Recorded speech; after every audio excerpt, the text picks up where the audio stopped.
is one of the smartest guys I know. Ron was one of the founders of Camp Pages that went after Yellow Pages online. And when he finished with that, he did a few other things, and most recently was a little Vancouver startup called Hootsuite.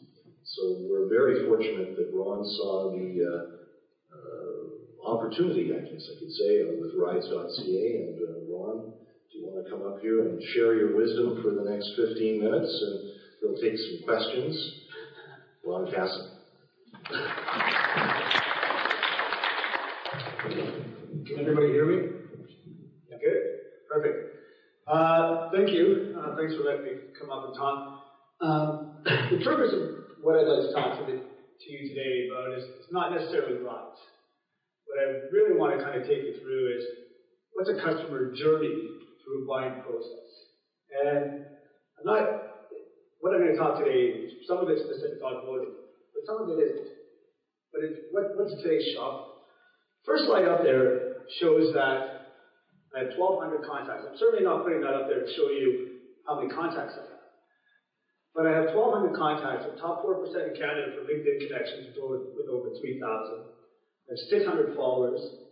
I have 620 friends. 620 friends on Facebook, 350 people on Google. I'm in the top 40% of both social media influencers. I only put this up there because I'm going to circle back to this later. If I'm evaluating a product, a brand, or a service, I can reach out to 5,800 people and ask for their opinion. If I purchase a product and I have a positive experience about a brand, product, or service, I can share that experience with 5,800 people within a few clicks of a mouse. Same holds true if I have a negative experience with a brand, product, or service. With a few clicks of a mouse, I can potentially influence 1,500 people. What I want to do now is I just want to take you back in time. So I want to take you back to the early 1900s, when there was no media. There was no radio, television, magazines. That didn't exist. Back in time, we'll go way, way back.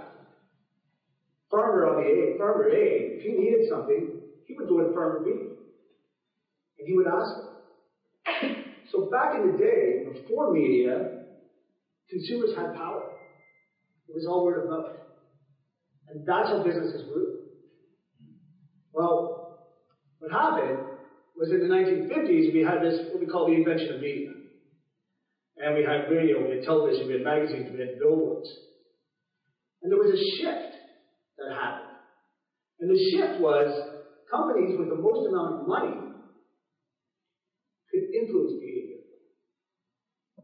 So we've all heard it. And I started in the advertising industry, and I get it, right? You need to advertise in the newspaper. It has to be frequency. You have to create top-of-mind awareness. You have to be there when the person's ready to buy.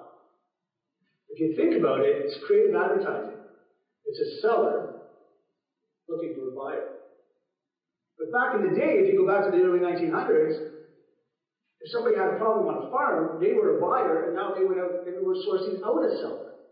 So completely different. But with the invention of mass media and big media power, the companies with the most money can influence behavior. And we've been on this train for a long time.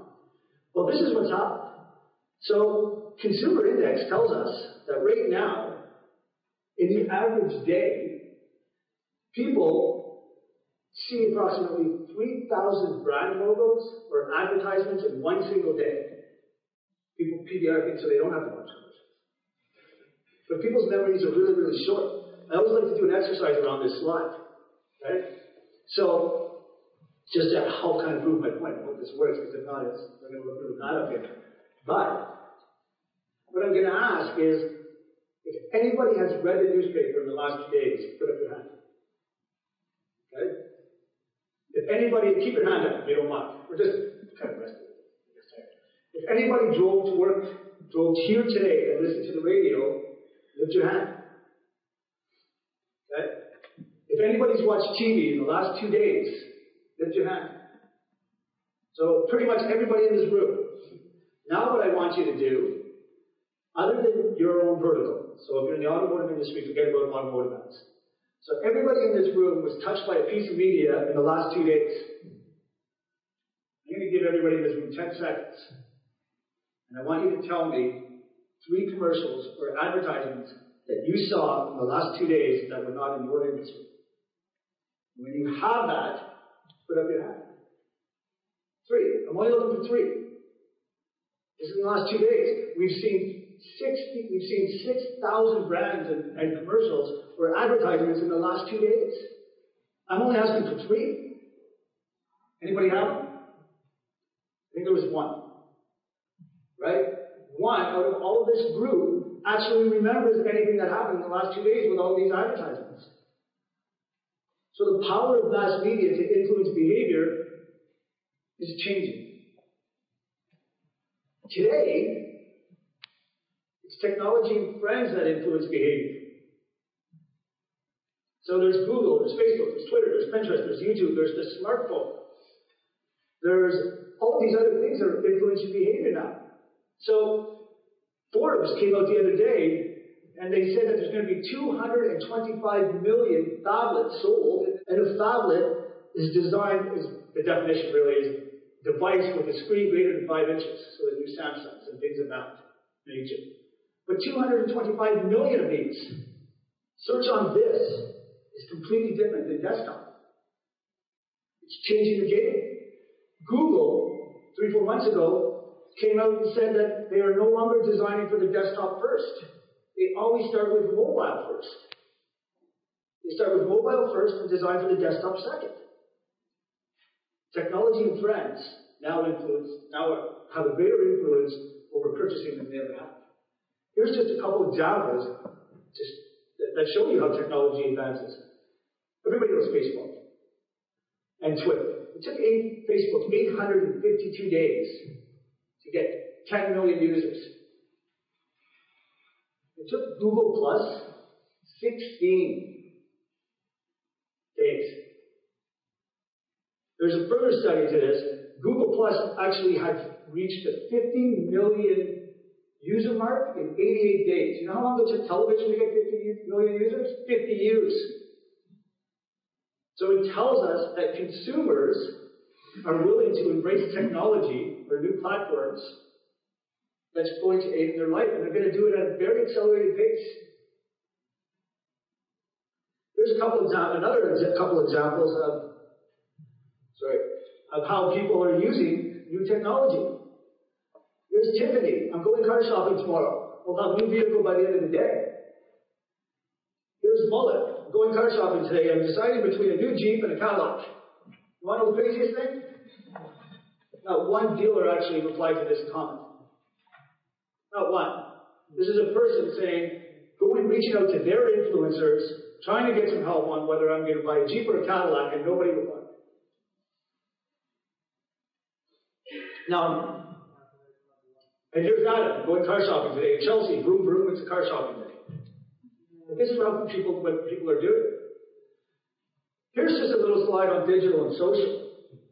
I started the online industry. I started back in early 1997. I brought bcyellowpages.com to BC. And I worked for TELUS for 6 or 7 years, and I kind of led that charge. I see a lot of marketers using social and digital as a channel without understanding its behavior. Starbucks serves up 9 pieces of engaging content of how to help people for every self-serve being a marketing piece. And that's what Starbucks model is. But the cool, good standard is probably 4 to 1. So be helpful. If I invite you into my living room and you come in with a billboard on your head and try to sell me something in our very first meeting, we're not going very far. It's my living room. It's my personal space. So if you're going to use social and digital, just be careful. This is a slide. It's just more or less just be careful on how you use it. Because you can annoy a lot more people than you can actually gain pretty fast. So if we know this, go back to the 1990s when people had the power, and then we come up with media power, and now we know technology and friends are having power. Is it not going full circle again? Now don't get me wrong, I'm not standing up here telling you that other forms of advertising, print, radio, and television are no good. I'm definitely not saying that. I don't want anybody to think that I'm saying that. I think they have a place. But rather there's a shift happening today in how people buy. People are way more educated. They have a lot more information at their fingertips. Creative advertising is dealers or the Bay or Mattress or Serta, whoever, advertising in the newspaper, and that's a seller looking for a buyer. Today, it's more directional. It's the seller going out and seeking a buyer.